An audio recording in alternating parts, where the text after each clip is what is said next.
Hello दोस्तों, जय हिंद जय भारत। हम आपको संविधान में भारतीय संविधान लेके आए हैं। ये संविधान आपका 3 से 4 महीने तक क्लास चलेगी। आप ये मत समझना ये लगातार क्लास चलेगी, लगातार तुरंत नहीं चलाएंगे। लगभग ये चलेगी अल्टरनेट का मतलब जानते होंगे, 1 घंटे की रोज़ क्लास, एक घंटे की रोज़ क्लास चलेगी।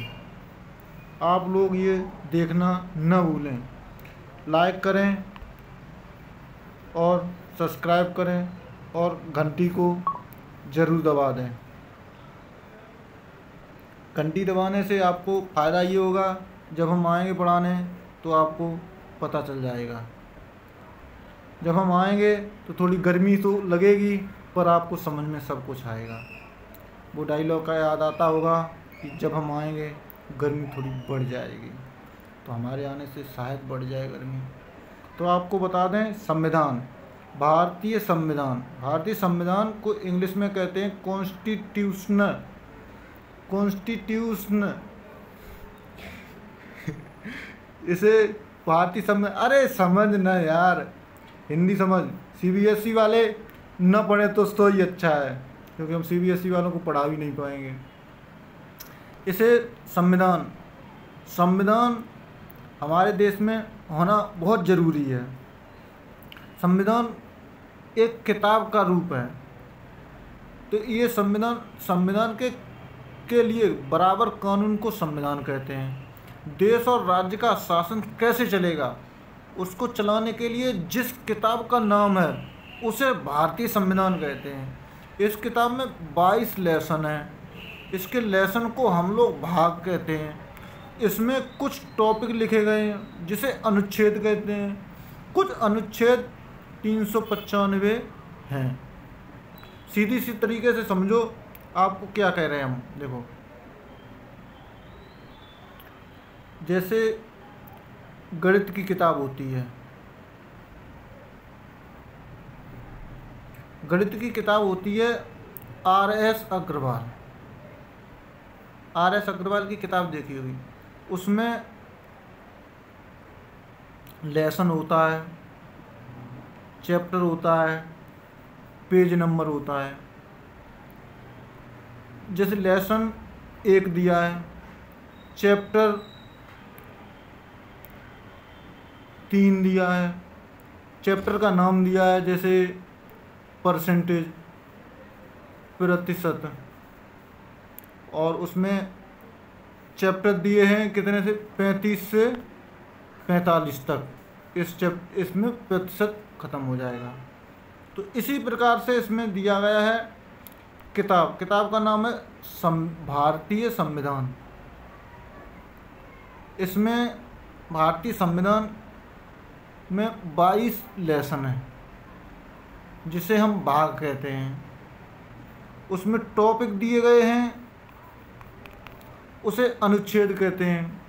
टोटल अनुच्छेद 395। इसके बाद आते हैं सीधी सी बात बताते हैं, हम सीधे आते हैं अनुच्छेद।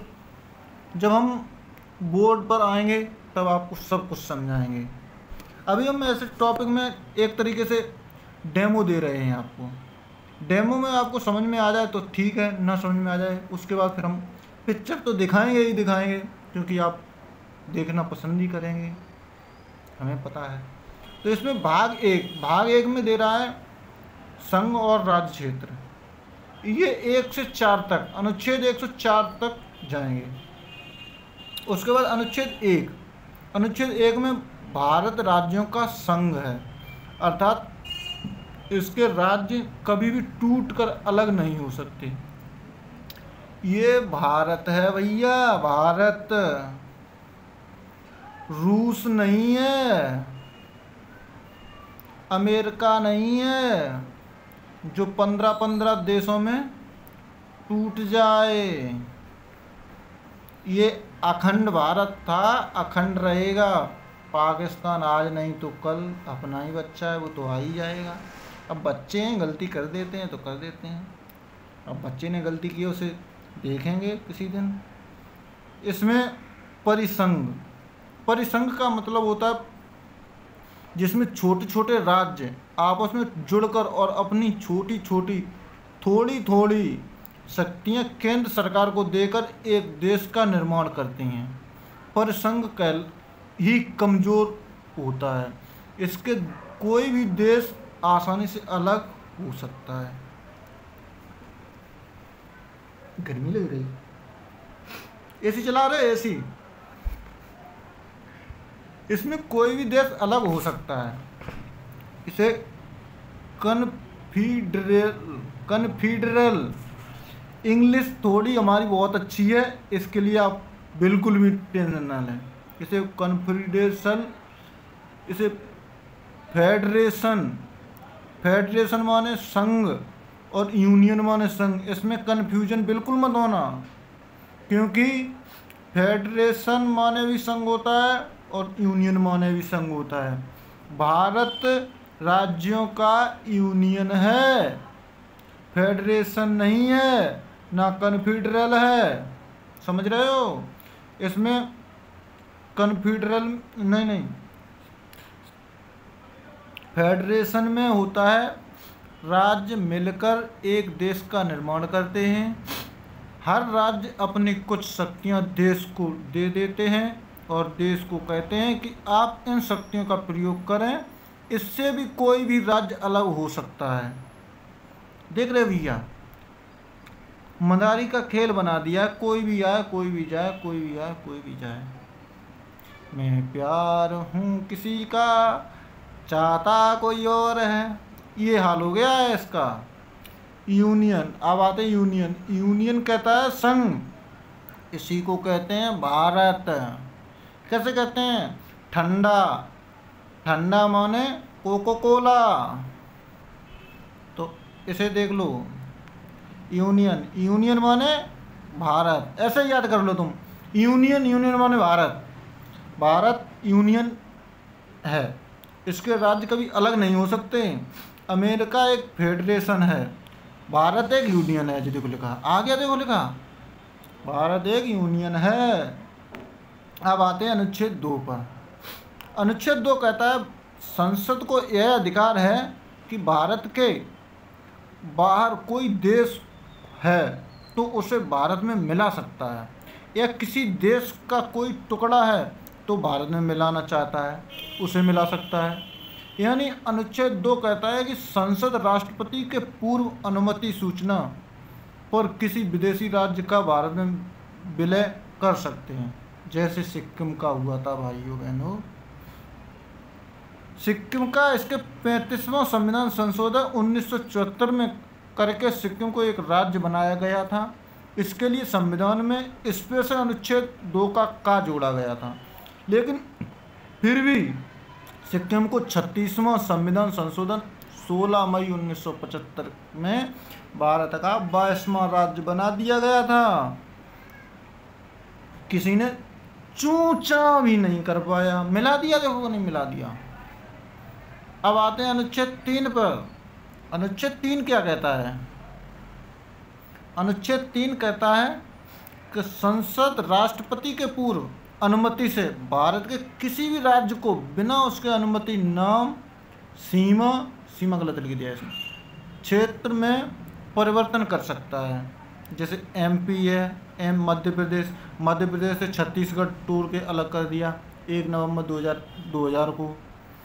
उत्तर प्रदेश से कितना अच्छा सुंदर उत्तराखंड 9 नवंबर 2000 को अलग कर दिया। बिहार से झारखंड तोड़ दिया 15 नवंबर 2000 को। देख रहे हो विनोद कैसे तोड़ा ताड़ी हो रही है। आते हैं अनुच्छेद 4 पे। अनुच्छेद 3 समझ में आ गया? यदि आपको समझ में आ रहा है तो कमेंट करें। अनुच्छेद 4 कहता है जब संसद 2+3 का प्रयोग कर रही हो, ऊपर जा, जब संसद 2 और 3 अनुच्छेद का प्रयोग कर रही हो तो अनुच्छेद में कोई हस्तक्षेप नहीं करेगा।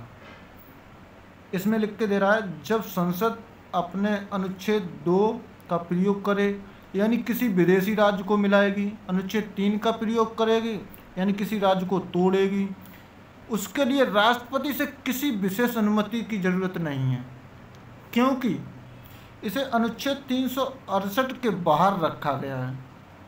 जिसको अनुच्छेद 368 से रख जाता है उसमें राष्ट्रपति का हस्ताक्षर जरूरी है। जब आपको अनुच्छेद 368 पढ़ाएंगे तब पूरी जानकारी इसके बारे में देंगे। अब आ जाते हैं अखंड भारत। अब इसी का सपना था मुझे, अखंड भारत। अखंड भारत तो बनेगा, किसी दिन बने। वीडियो 11 मिनट की हो गई है। जय हिंद, जय भारत। अब देखते हैं अगली वीडियो में। आपको लाइक करो, शेयर करो, कमेंट करो, सब्सक्राइब करो और वीडियो कैसी बनी इसके बारे में बताओ। आगे लेके आते हैं वीडियो कल। जय हिंद।